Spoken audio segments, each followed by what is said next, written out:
Hey friends, welcome to today's video. Today is going to be the greatest day of your life. I grew up in a single parent family. My father was killed in a construction accident when I was 10 years old. And as a result, as a 10-year-old, I had a little sister that was 7, and my mother at the time was pregnant with my little brother.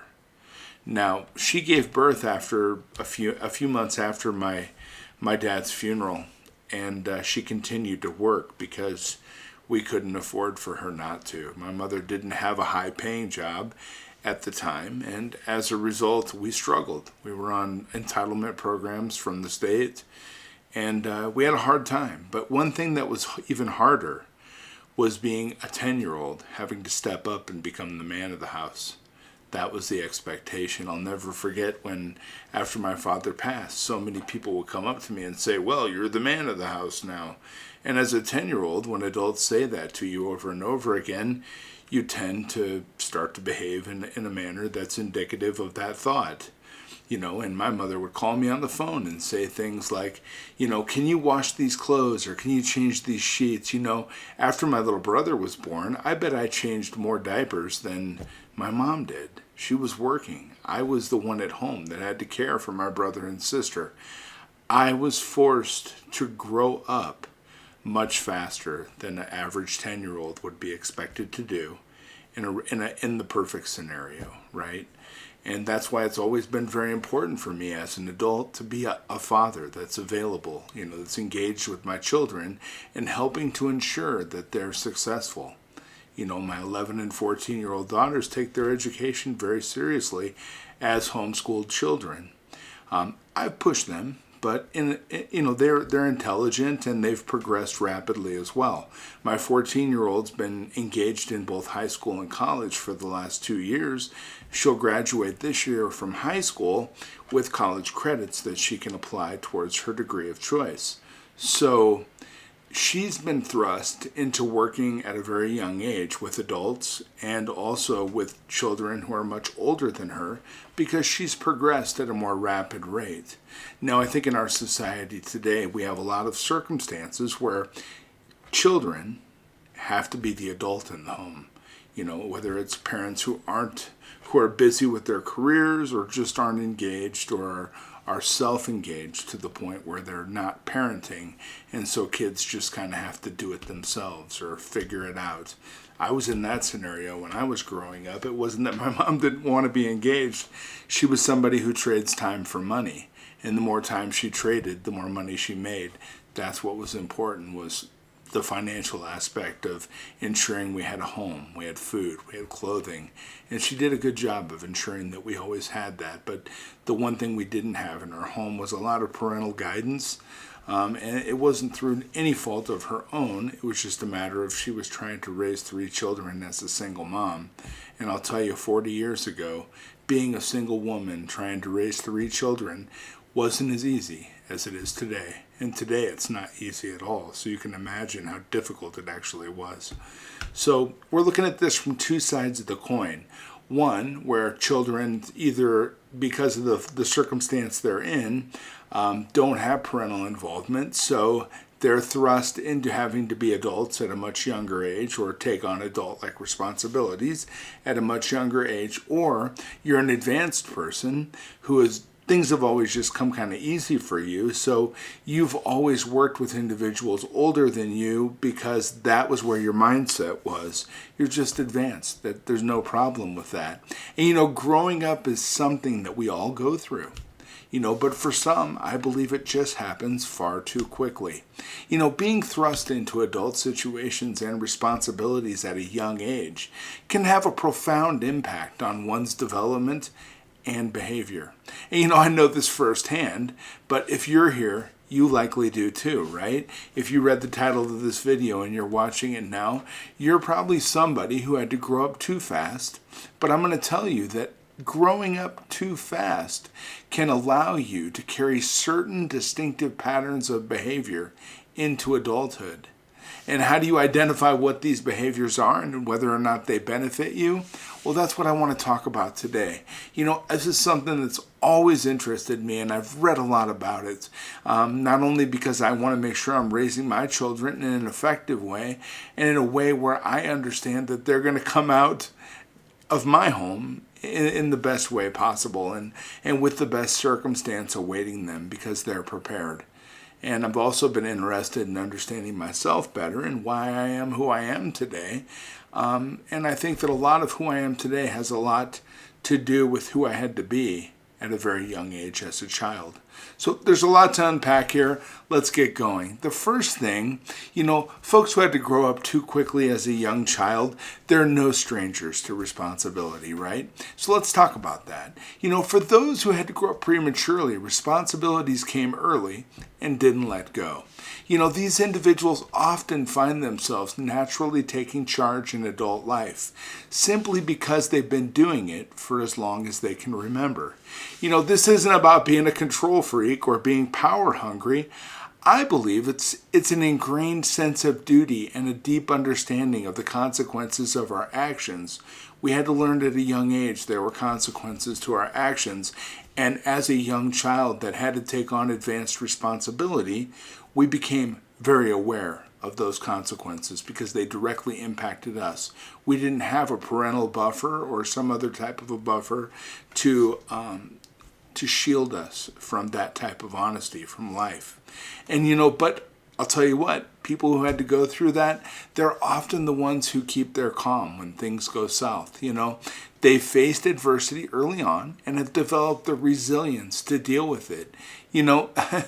They're the ones who will step up to the plate when no one else will, and they won't shy away from difficult tasks or decisions because of who they had to be at a very young age.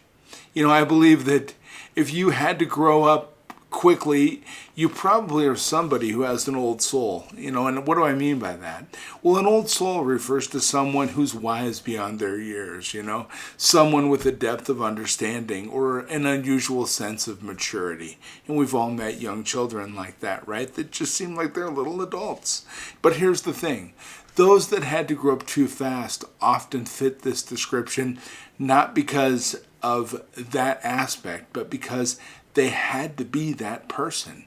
They've seen more, they've done more, and they've experienced more than their peers. And they often are the ones who are comfortable in their own company because they prefer deep conversations over small talk for the most part, and they have a sense of calm and wisdom about them that sets them apart. Their early experiences have forced them to see the world through a more mature lens, which often translates into them being perceived as an old soul. I love that thought. I love the thought of being an old soul and having wisdom, but, I think that's something we develop as adults with experience, regardless of how we grew up as children.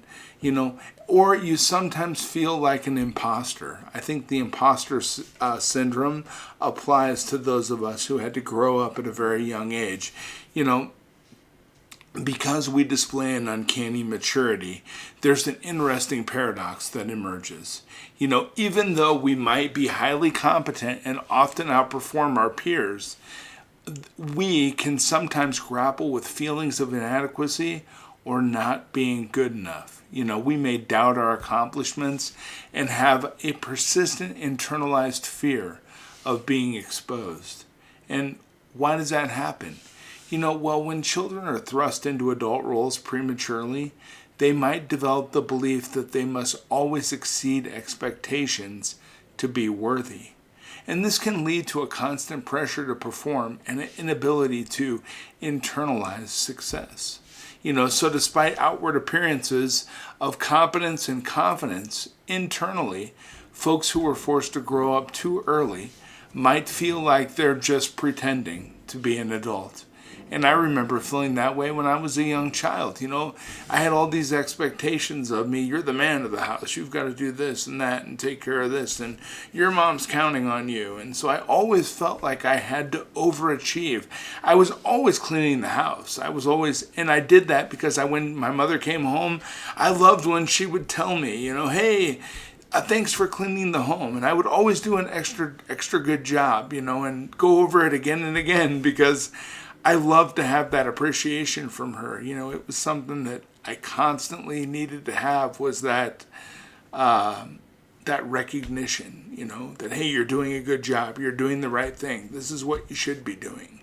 And so I've kind of internalized that and been that kind of a person my whole entire life, Every business we open, everything we build in our lives, I'm constantly internalizing the appreciation. And my family says, thank you, good job. And those are the things that I strive for. You carry these things forward.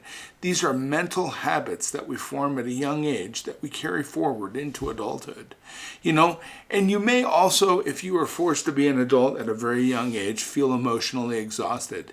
And here's the deal. Emotional exhaustion is more than just feeling tired. It's a state of feeling emotionally worn out and drained as the result of accumulated stress from your personal life. People who are forced to grow up too fast often carry a higher emotional load than other people. And they might have been the ones managing family crisis or taking care of siblings or dealing with complex situations that was way beyond their years at a very young age. And as adults, they might still be the go-to person in their family or their friend circle for any crisis, because that's who they've been their whole lives, right? So this constant state of being on high alert can lead to emotional exhaustion over time. So you need to be aware of that. If you were forced to grow up at a very young age, you need to be aware that, hey, it's okay to say no. It's okay to practice self-care and say, you know what? I need some time today for me, or I need some time this week or this month, or hey, the next 6 months, I need my me time. I need to take care of myself. I've been carrying the load for a very long time, and you know what? I need to put the wagon tongue down, and I need to let somebody else pull for a while, because this horse needs to go to the stable and rest. I'm sure you get the metaphor there, or your independence becomes non-negotiable. This is a big one. Here's a few signs that your independence is a direct result of having to grow up too quickly. You prefer to do things on your own, even if help is available. Raising my hand here. You feel uncomfortable relying on others. I have to be honest and raise my hand. I always feel if I'm involved, things will go better. And that's probably not true, but I believe it. So, or you value autonomy and guard it fiercely. You are highly self-reliant and self-motivated. Boom. Totally. And these traits are just not about being independent, though. Please keep in mind, they're about survival, resilience, and self-preservation. And they're definitively marks of someone who has had to fend for themselves from a very early age. So you see, there's a reason we are who we are when we're adults, and that's why it's so important for parents to be involved with young children. Because who you become later in life is a direct representation of who the people were around you when you were growing up. Or are you somebody who struggles to let go? Let's face it, letting go can be a real struggle, especially for me. And I'll tell you what, whether it's a relationship, a job, or a personal belief that no longer serves us, we tend to hold on tighter than most. And why do we do that? Well, you've had to shoulder adult responsibilities early on, and you learn to value stability and predictability. Absolutely. I love when things are stable and my life is predictable. Change can be unsettling even if it's for the better, and I struggle with that. I know I talk about that's not what we should do, and I give recommendations and advice here, but guess what? I'm not perfect, and I struggle with a lot of the same things that everybody else does. I'm an adult man, and I have a lot of the same thoughts, and I deal with a lot of the same types of scenarios.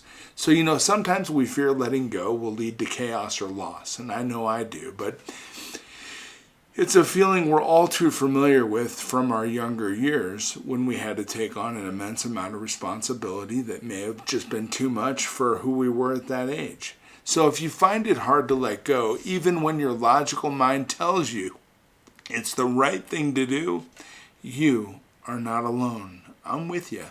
I feel that way sometimes too. We're all vulnerable, but we can make changes and we can enact habits moving forward that will allow us to become somebody different in the future. If you want to change your life, all you have to do is change your life. And thoughts become things. So make sure we keep that in mind as well. Or you're always prepared for the worst. Are you somebody who's always prepared for the worst? Because I am. Imagine this, you're planning a road trip with your friends, and while excited about the fun and adventure, you're the one checking vehicle safety, planning alternative routes, and even packing a first aid kit. I'm telling you, I've been that person. But people who grew up too fast often develop a knack for anticipating problems. They're always prepared for the worst case scenario. And why do we do it? Why do we constantly do it? Well, life taught us that things can go wrong unexpectedly. And as children, we didn't have the luxury to be carefree and unprepared, right? Now, as adults, we carry this sense of vigilance with us. And it's not that we're pessimistic. We are just realistic, right? And it's important. We have to prepare for the worst. We have to have a plan for the plan for the plan. My whole life I've had a plan for the plan. My wife will make fun of me sometimes and say, I'll say, if this doesn't work out, there's always a backup. And my wife will be like, oh, I'm sure there's a backup for the backup for the backup. But it's been successful for me, and it's a behavior that I've just carried forth from a very young age. If you can relate, you're not alone. And are your boundaries often blurred? I remember when I was a kid, I often found myself playing the role of parent or counselor to my friends as well. It was the role that I played at home. So I was always there to lend an ear, offer advice, or even handle problems. But, at that time, it felt like I was just being a good friend. As an adult, I've realized that this habit has led to blurred boundaries in my relationships, and it absolutely has. It's something I've had to change.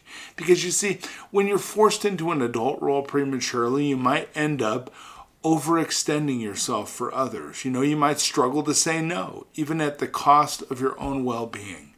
And that's why I've done several videos on the fact that it's okay to say no. It's something I've struggled with as well. I used to be a yes man. I wanted to help everybody. I wanted to change the world and help everybody in the world to have a better life. And anybody who asked me for help, I was right there, and I wanted to be that person. But that carried over into business, and it just didn't fare real well for me as I felt my long-term aspirations were set. I felt that, I needed to learn how to say no. And that was important for me, because a lack of boundary awareness isn't about being selfish or generous. It's a coping strategy from childhood, and it can carry over into your adulthood. And it did for me. And I've changed things. And you can change things too if that's the appropriate thing for you to build the kind of life that you want to build. Here's the most important one in my opinion. As people who have been forced to grow up at a very young age and take on intense responsibility at an age when a child should be playing and learning and discovering, not being an adult with adult responsibilities and the demands that come with being an adult. If life threw you into the deep end at an early age, you are resilient, and you learn to swim rather than sink. You face challenges that many your age didn't have to, and you came out stronger. This resilience isn't just about survival. It's about thriving in the face of adversity. It's about turning your trials into triumphs. Let's be completely clear here. This doesn't make the struggles you had to go through any less challenging or unfair. But it does speak volumes about your strength and your tenacity. You're here today as a result of the gifts that you have within you. You're an amazing human being, and this is not going to keep us down. We are going to keep moving forward. So in closing, we've explored growing up too fast and how it can lead to some distinctive behaviors in adulthood. Some of these behaviors might serve you extremely well. While we've talked, some of these behaviors might also hold you back. I want you to think about a few things. Just consider this. Are your coping mechanisms helping or hindering you? Is your resilience turning into stubbornness? And are your boundaries healthy or too rigid? Now, these are 3 questions you can ask yourself. Based on the answers you come up with, you'll be able to decide how to move forward and create a better circumstance for you. Remember, we only get one bite at the apple, and there are billions of people in this world. And the cool thing is, only you have the ability to be you. That makes you special and unique. And if anybody can do it, you can. I just want you to be the best you that you can be because I care about you. I wanted to share a little of myself with you today. I hope you got something from it. All I really wanted to do was just get you thinking. We're all victims of our childhood, right? And some people had a great childhood, some people didn't. But you know what? Our parents were responsible for who we were as children. We are responsible for who we are as adults. And the cool thing is, we can make changes. If we don't like the amount of money we have in our bank account, we can decide to make a change. If we don't like the house we live in, we can decide to make a change. No matter what it is in your life, you have the power to make a change. And you know what? I just want you to know right now, you have one person in your court right out of the box. I believe in you and your ability to make changes. I believe you can do it. Now it's up to you. But you have one person in the world at least that believes in you, cares about you, understands where you've come from, and knows that you can get exactly where it is you want to go. I'll talk to you tomorrow. Have a great day, friends.